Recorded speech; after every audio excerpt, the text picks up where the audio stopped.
দেখে না, চোখে দেখা যায় না, মাথায় নাই, ও দরকার নাই। আমাদের কোনো নির্বাচন নাই দেশে, 17 বছর নির্বাচন হয় নাই, মানুষ চলতেছে না। নির্বাচন নিয়ে পথচারী কঠিন হুঙ্কার দিল। বর্তমানে যে পরিস্থিতি, কোনো নির্বাচনে চাচ্ছে না বাংলার মানুষ, বাংলার জনগণ। ভিডিওটি দেখেন, অবশ্যই শেয়ার দিবেন। নির্বাচন খায় না, দেখে না, চোখে দেখা যায় না, মাথায় নাই, ও দরকার নাই। আমাদের কোনো নির্বাচন নাই দেশে, 17 বছর নির্বাচন হয় নাই, মানুষ চলতেছে না, চলে নাই। এ দেশে 53 বছর বহু নির্বাচন হয়েছে।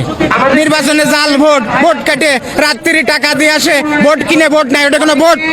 মানুষ যদি টাকা খাইয়ে ভোট বিক্রি করে, ওটা ভোট? আমার ওই ভোটের দরকার নাই। প্রধান উপদেষ্টার উপরে আপনার কেমন আস্থা আছে? 100% আস্থা আছে। উনি যদি না আসতো 5 তারিখের পরে, এই 9 মাসে 18 বার সরকার বদল হইতো। যখন যে পাইতো দখল করে নিয়ে এসে সরকার, আবার তারা 2 দিন পরে দাবড়ায় নামাইতো। ওই গন্ডারের চামড়া, তার উপর প্রস্তাব করতেছে, গাড়ি বসে যা খুশি করতেছে, কিছুই বলতেছে না, সে সুন্দরভাবে তার মতো চলে যাচ্ছে। প্রধান উপদেষ্টার মেয়াদ কতদিন নাই? যে বিরোধীরা বলে না যে সংবিধান সংবিধান সংবিধান কিসের? আরে সংবিধান পালন করতে গেলে তো 24 সালের 7 জানুয়ারি নির্বাচন হয়েছে, তাহলে 29 সালের 7 জানুয়ারি পর্যন্ত থাকে হিসাবে 5 বছর, 6-7 মাস ছিল, তার বাকি মেয়াদটা তারা থাকবে। সংবিধান টিধান জানি না। এদেশে পুলিশ নাই, নির্বাচন করতে হলে পুলিশ আর আনসার হলো মেন। যেখানে পুলিশ আনসার নাই, ভোট কেন্দ্র পাহারা দেবে কে?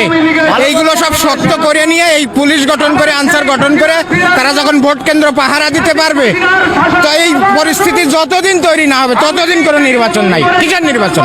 নির্বাচন খায় না, দেখে না, চোখে দেখা যায় না, মাথায় নাই, ও দরকার নাই। আমাদের আওয়ামী লীগ যে অন্যায় করছে গত 15 বছর, আরো 8 মাস আগেই নিষিদ্ধ হওয়া উচিত ছিল।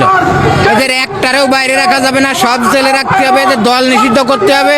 এরা 15 বছর যে খেলা দেখাইছে, নির্বাচনী খেলা, ওই খেলার অপরাধে তাদের 3-15 45 বছর, ওদেরকে আজীবন মানে অস্তিত্ব হারা করে দিতে হবে। ওদের নির্বাচন করার অধিকার নাই, কারণ ওরা নির্বাচনে যে খেলা দেখাইছে, ওদের রাজনীতি করতে পারবে না। যা করছে ওরা দালালি করে, ভারতের দালালি করে এদেশের মুসলমান যারা একটু টুপি দাঁড়িয়েলা নামাজ কালাম পড়ে, তাদেরকে খুন করছে, গুম করছে।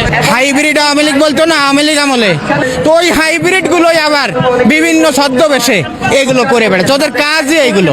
যখন যারা ক্ষমতায় থাকবে, যখন যাদের অবস্থান ভালো থাকবে, তাদের সাথে মিশে ওরা এগুলো করবে। ওরা কোনো দল না, ওরা কোনো দলের না, ওরা কোনো মতের না। এখন যারা প্রভাবশালী আছে তাদের সাথে আছে। দেশপ্রেমিক লোকগুলোরে এক জায়গা হইতে দেন, দেশপ্রেমিক লোকগুলোরে একত্রিত হতে দেন। এরা প্রতিরোধ সবাই, ওরা যেমন পালাই চলে গেছে, এখন যারা এগুলো করে বেড়াচ্ছে তাদেরই হাইব্রিড লোকগুলো আর এক জায়গায় আছে, আর একজনের ছদ্মবেশে এগেরও প্রতিরোধে আছে। দেশপ্রেমিক লোকগুলোরে এক জায়গা হইতে দেন, দেশপ্রেমিক লোকগুলোরে একত্রিত হতে দেন। এরা প্রতিরোধ সবাই, ওরা যেমন পালাই চলে গেছে, এখন যারা এগুলো করে বেড়াচ্ছে তাদেরই হাইব্রিড লোকগুলো আর এক জায়গায় আছে, আর একজনের ছদ্মবেশে এগেরও প্রতিরোধ।